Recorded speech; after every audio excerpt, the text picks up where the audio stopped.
whenever I think that, I'm always like, we got the roots, the radicals, give them the roots. You know, they're the, okay, so. All right, so roots, what we're talking about now are square roots. Now, square roots are the opposite of squaring a number. So back when we talked about exponents, if I had 7 squared, that equaled 49. But now if we're going to do the square root, we would go backwards. So we are undoing this now, and if I said then the square root of 49 is then 7, and we'll get to plus or minus in a minute, so hold your horses there, okay? The square root of 49 is 7. We're just undoing the power, right? We're checking to see what the factor was that was multiplied by itself to get that. All right, so let's define square roots first. And what we know about square roots is that what it shows us is one of 2 equal factors. And that means that whatever number that we're talking about is multiplied by itself will give us the value that we're looking for. So if I put 64 up here, the square root of 64, what we're looking for is the factor, when multiplied by itself, the factor equal to itself, that will equal 64. Now you're way ahead of me. I'm sure you probably said 8 already. So the square root of 64 is 8. The factor of 64, when multiplied by itself, will give us 64. There we go. What we should also know from this too is we should also know that there is a series of perfect squares, and you should know them as perfect squares. And I would suggest that you know like up to 25. Like you should be able to know the perfect squares up to 25. So perfect squares up to 25, 2 squared is 4, 3 squared is 9, 4 squared is 16, 5 squared is 25, 6 squared is 36, and so on, right? Up to, wouldn't hurt to know 25 squared is 625, right? So those are your perfect squares, and we call them perfect squares because they have 2 integers as their values when we take the square root of them. So if we took the square root of 16, the answer is an integer. Therefore, 16 is a perfect square. And we describe it as perfect square because of how we create squares and we look at the area of squares.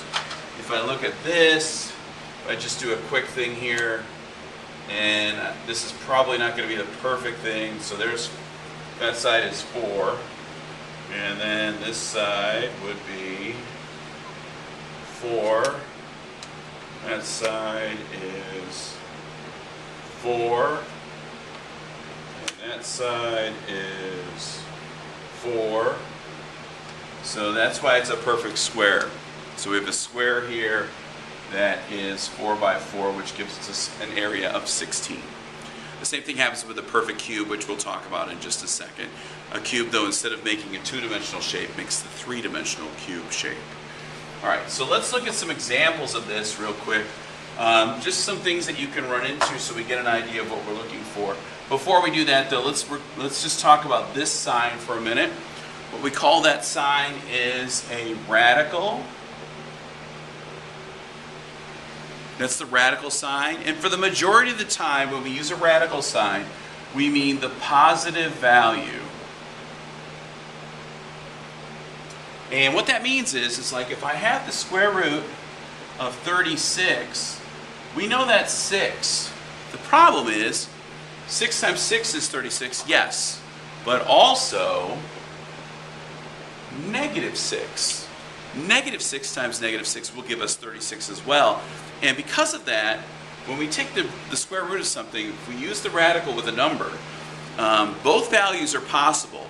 What we're going to go with is, if there's no sign out front here, we're going to assume it wants the positive value. If there's a negative sign out front, it's going to want the negative value.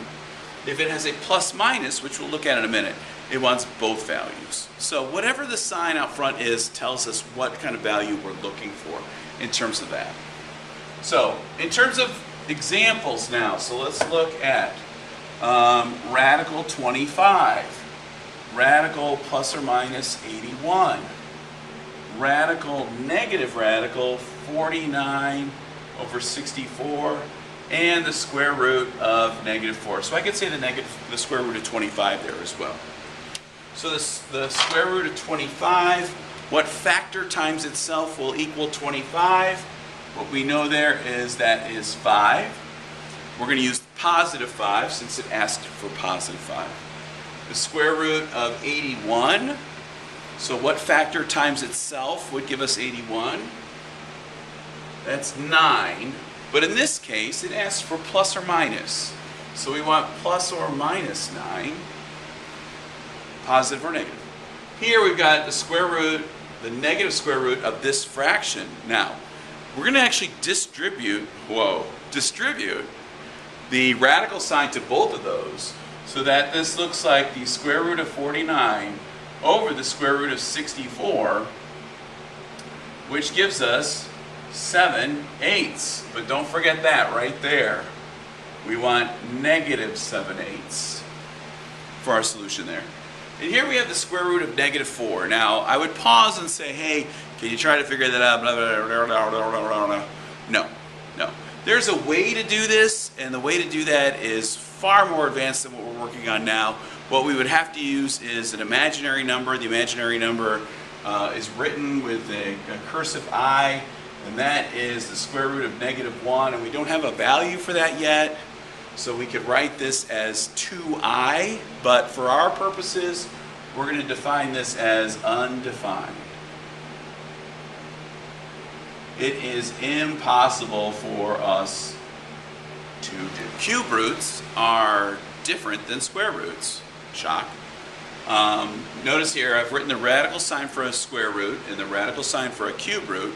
And the thing that I want you to notice is that I put a value here, that 3.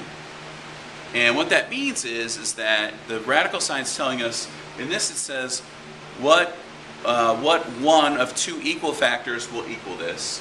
This is saying what one of 3 equal factors will equal this. So if we work backwards on this, let me write this here. 1 of 3 equal factors, right? So I'm going to write this kind of in a sequence so we can see what we're talking about for this.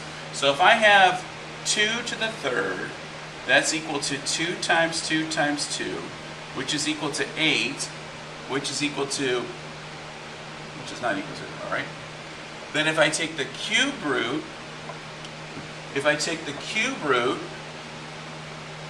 of 8, that equals 2, the factor that was multiplied 3 times in a row to get 8. If I have, oops, I dropped my blue. Blue down! Blue down! I got it. If I have 3 to the third, that's 3 times 3 times 3, which is 27. So then the cube root of 27 is 3. We had 3 multiplied by itself 3 times, gave us 27. The cube root then would be this. Let's do one more in black. We'll do 4. 4 is a simple one. So I've got 4 to the third, which is 4 times 4 times 4, which is 64, which means the cube root of 64 is quadro. Yeah, right there. Let's do 2 examples. We'll do 2 examples real quick. And then we will hit the definitions. So one example then is the cube root of 125 and the cube root of negative 64. All right, the cube root of 125, if you're ever stuck and you don't know, you could do some side math and just say 7 times 7 times 7, 8, 6 times 6 times 6, and kind of get a judgment of where it could be. For this one, it ends in a 5, which means I need a number multiplied by itself 3 times that ends in a 5. I'm going to guess it's 5, but let's just check here. 5 times 5 times 5 is 25 times 5. 5 25s is $1.25. So yeah, the cube root of 125 is 5. Now this one, at first glance you might say, that's not a real number. There's no real number for that. But the problem with that is that there is a real number because we're doing it with 3 factors. And the way that those negative numbers, those negative integers multiply by each other, it's turning the sign on and off as you go. So in this, what I knew from previously was, I know it's going to be 4, but what if I had negative 4 times negative 4 times negative 4? So negative 4 times negative 4 gives me 16 times negative 4, and that does give me negative 64. So in the case of a cubed root, it is possible that the root for that can be negative. And that works out like that. Let's go to the vocab now. So things that we got this time. All right, we've got square root. We've got cubed root. We've got the radical sign. Radical. Radical. All right, so what we know with the square root is that is 1 of 2 equal factors for that number under the radical. This one is 1 of, switching to blue, 3 equal factors. This we call our radical sign. And this is a soft vocab word here, but what you should know is you should know your perfect squares, right? And you should know what a perfect square is. That's the any value with an integer per root. 16, 25, 36, 49, 64, something more than 64. 81. Okay. All right. Good luck.